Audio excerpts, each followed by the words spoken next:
Pourquoi Rebouba? Voilà la question finale. Pendant qu'il est à Rebouba, où sont les Nangas? Où sont les Boulous? Parce que nous savons que nous avions déjà identifié 3 camps au sommet de l'État.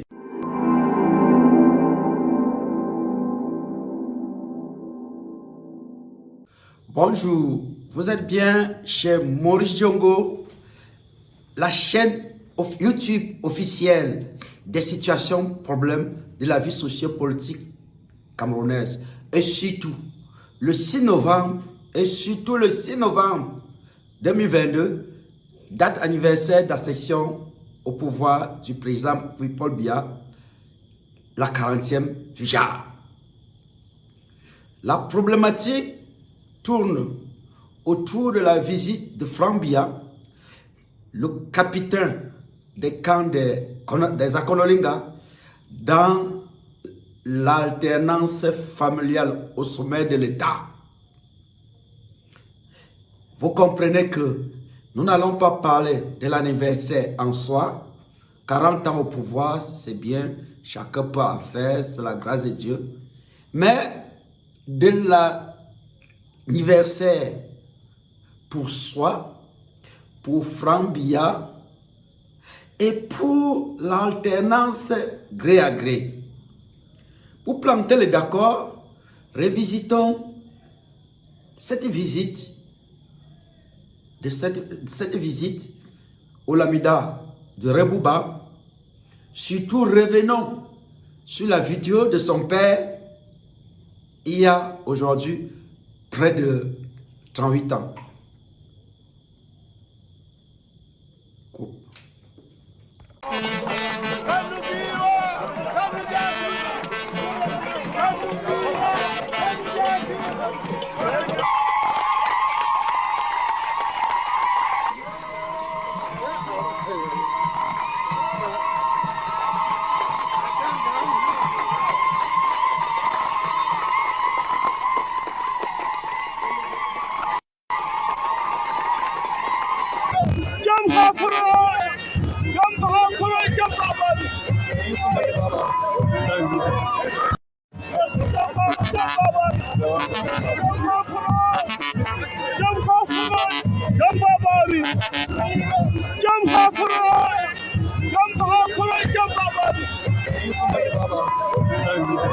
Les anciens se souviennent qu'en cette année 1993, quand Aïdjo a gracieusement remis le pouvoir à Paul Biya, parce que beaucoup ne savent pas qu'il pouvait changer, faire une révision constitutionnelle, le faire, il a fait le tour des Lamida et des chefferies du Cameroun pour collecter toutes les ressources immatérielles en vue de monter sa dynastie républicaine.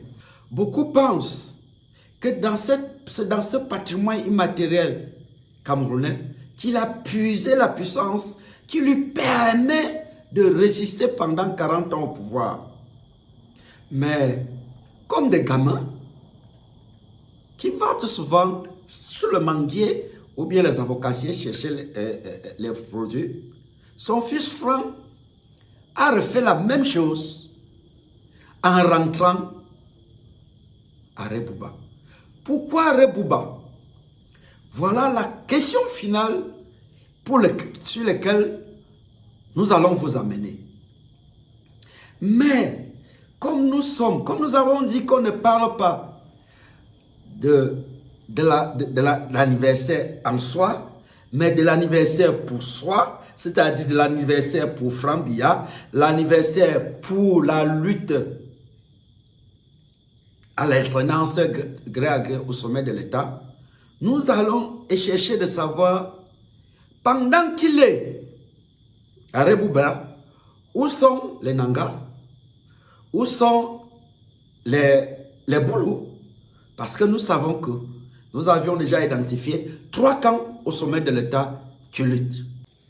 Pour y aller, regardons déjà Samuel Eto'o dans cette vidéo. Fait des efforts pour identifier avec qui il est.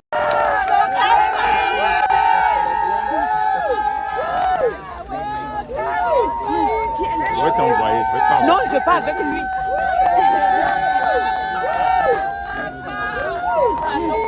Je vais t'envoyer, Non, je vais pas avec lui. Pardon.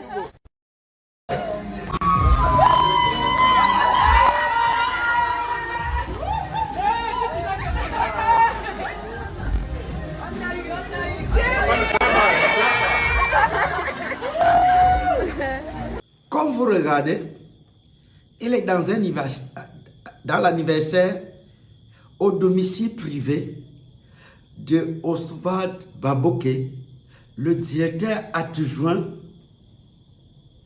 du cabinet civil de la présidente de la République, un autre Nanga. Pourquoi là-bas? Le camp de Nanga a commencé à avoir des problèmes lorsqu'ils se sont rendus compte que effectivement la CAN ne pouvait pas se réaliser. Ils ont eu l'intuition de s'appuyer sur Samuel Eto'o pour obtenir le glissement avec tout ce qu'il a eu avec Ahmed, le malgache. Après, comme le capitaine d'antan, le ministre d'État, secrétaire général à la présidence Ferdinand Ngongo, était déjà mouillé, on s'est appuyé sur Oswald Baboké. Ce que le père de Indira a fait, c'est de conseiller à Eto'o de quitter le camp d'Abdourahmane pour revenir. La fronde qu'il faisait du camp d'Abdourahmane pour qu'il aide à prendre la FECAFOOT. C'est ce qui s'est fait. Et il a eu la FECAFOOT. Et depuis ce jour-là, Eto'o est entré dans le camp des Nanga. Et il les aide à 3 niveaux. 1. Porter l'image de Oswald Baboké, le nouveau point focal des Nanga. 2. Et les aider à occuper les espaces communicationnels quand le camp Boulou ou le camp d'Akonolinga sont en activité, et aussi les aider à occuper les espaces politiques, comme nous allons voir. Commençons d'abord par voir par comment Eto'o les aide dans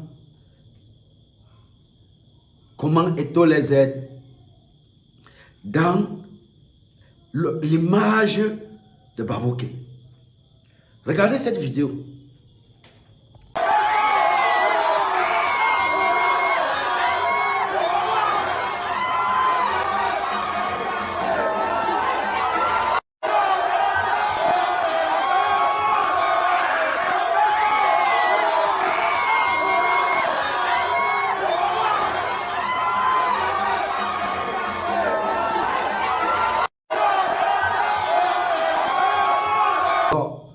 Lui et sa fille accompagnent le petit ici. Ils sont à l'Université catholique d'Afrique centrale à l'occasion d'une messe d'action de grâce en faveur du Pichichi organisée par l'archevêque de Douala, Monseigneur Cléda. Regardez aussi cette autre vidéo. Spécial du développement du football camerounais et pour son excellence, Monsieur le Président de la République, Monsieur Paul Biya.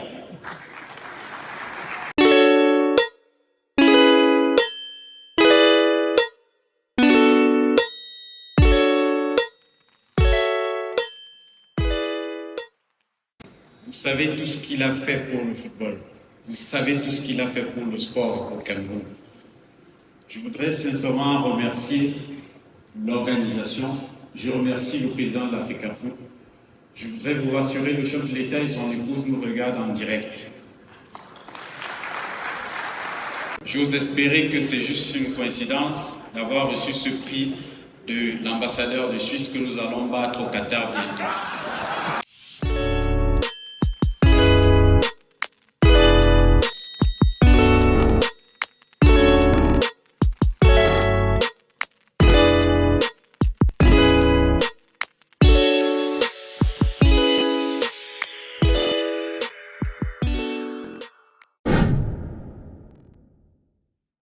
Alors, nous sommes aussi au Ballon d'Or camerounais, Keïto a relancé.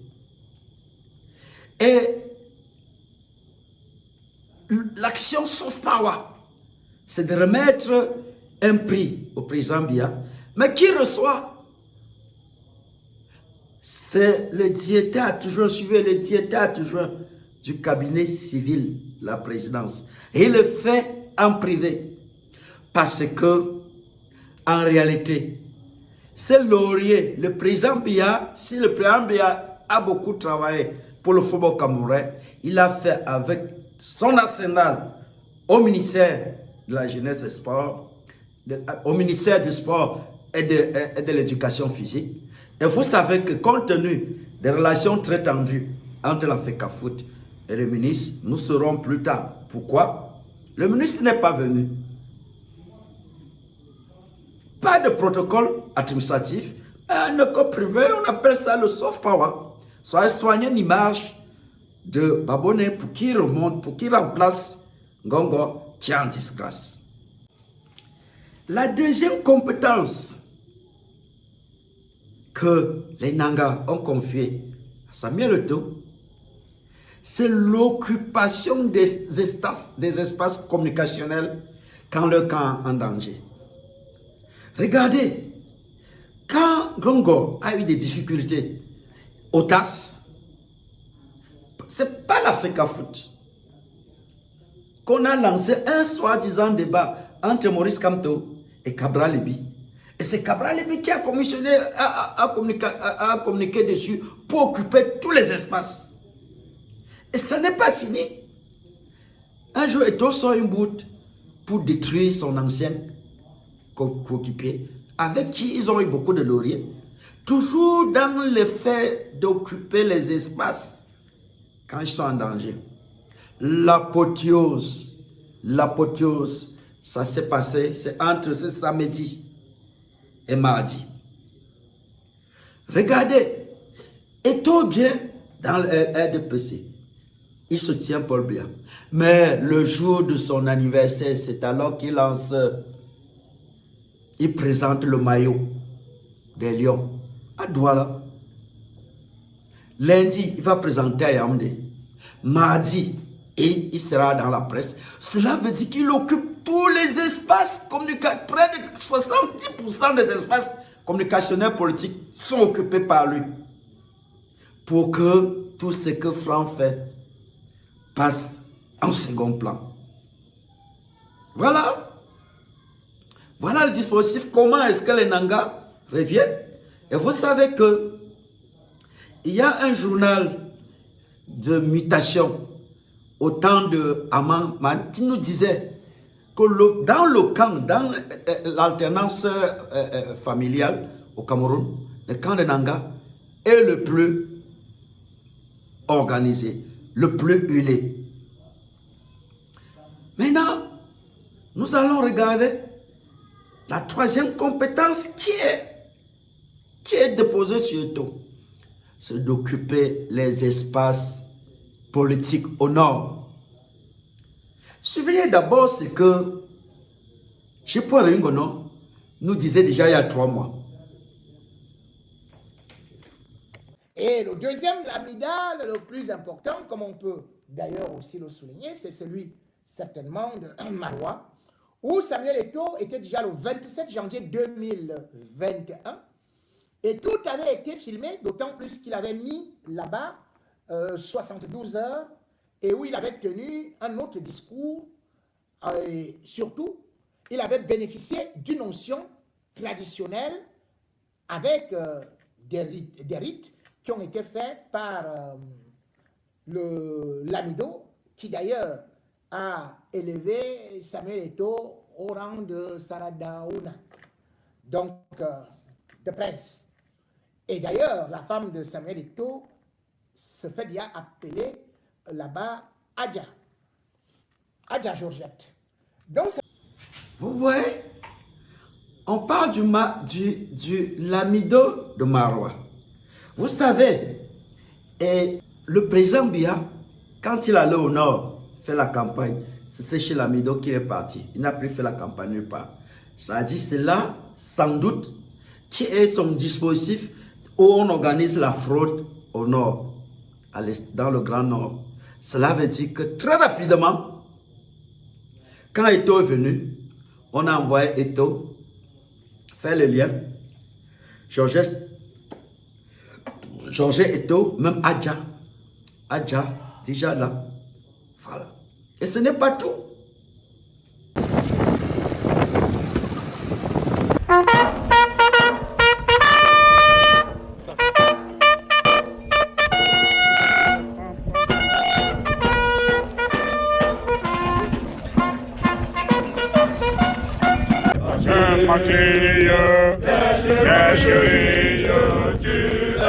On se dit l'homme et ses deux pieds et la tête, il a conquis le monde. Il a honoré l'Afrique, il a honoré le Cameroun, on l'appelle le Bititi. Vous voyez que dans ce voyage, Eto'o est allé officiellement. Les Nangas ont mis tous les dispositifs du BI. Vous savez que le BI, dans une vidéo, Michel Bienton nous disait que Ngongo a beaucoup des entrées dans le BI, mais effectivement, c'est le secrétaire général qui gère le BI. Donc vous voyez comment on a mis le dispositif de BI, du BI pour Eto'o. Vous comprenez pourquoi Franck Biya ne veut pas Eto'o. Suivez ce que Juppé Mingono dit. Franck Biya ne veut pas Eto'o. Ce n'est pas forcément parce qu'il a peur d'Eto'o, parce que Eto'o est dans l'autre camp. Et la popularité d'Eto'o permet aux Nanga de faire disparaître le Covid-Gate, la Can-Gate. Voilà. C'est Ngongo qui est mauvais. Osva Baboke et encore tout. C'est comme un agneau et porté par Eto'o. Samuel Eto'o a donc acquis une grosse popularité à Maroua et ça a beaucoup choqué Franck Biya qui a dit Maroua est tombé entre ses mains et de toutes les façons, les lieutenants aussi ont été lancés. Il y a aussi... Eto'o ne s'est pas seulement arrêté à Maroua, il allait à Garoua. Et vous savez ce qui a fait mal? C'est que Eto'o a mis 30 millions au Lamido. La question qu'on peut se poser, mais où sont les Boulous, le Kamboulou? Vous savez que c'est un conflit à trois.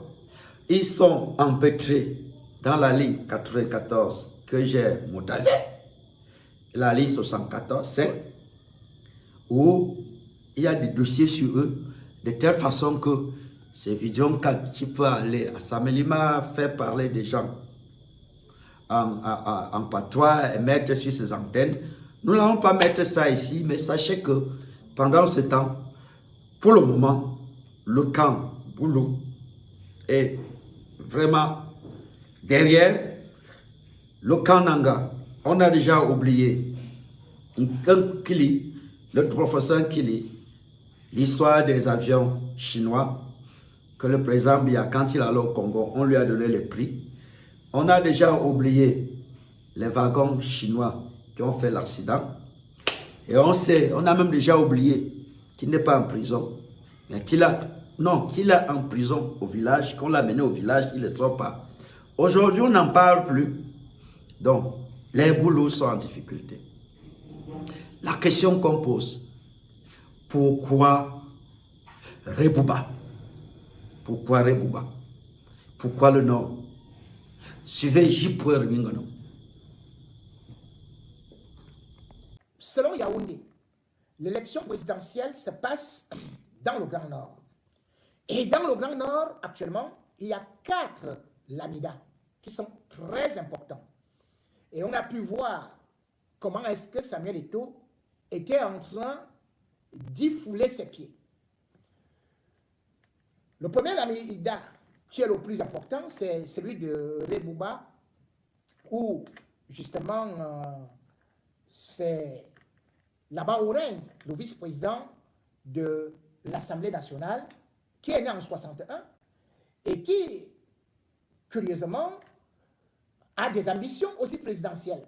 Mais cependant, si jamais cela ne marche pas, Et selon les dernières réunions qu'ils ont pu tenir, il n'hésitera pas à soutenir Franck Biya. Il faut dire que le Lamida du Rebouba, qui est le plus important, c'est presque un État dans un État où vous avez même une armée, on paie les impôts et tout ça.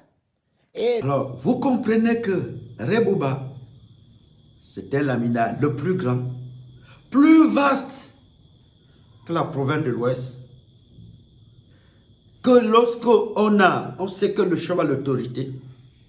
La question qu'on pose, je vois les jeunes, j'ai suivi Laminou Boussi, le communicateur du PCN, demander si le Lamido peut forcer les gens de voter. Non, il ne s'agit pas de ça. On peut bien mettre beaucoup de faux bulletins. Personne n'entre dans le royaume quand le chef, on sait ce que le chef a fait. Et très rapidement, on monte un stratagème de fraude. Donc voilà pourquoi on discute. Merci de nous avoir suivis. Abonnez-vous à la chaîne. Nous avoisissons déjà 1100. Abonnez-vous. Il suffit de regarder sur votre téléphone, là où c'est écrit s'abonner, à droite, en rouge. Vous cliquez dessus et cliquez sur la cloche. Ciao. Bye bye.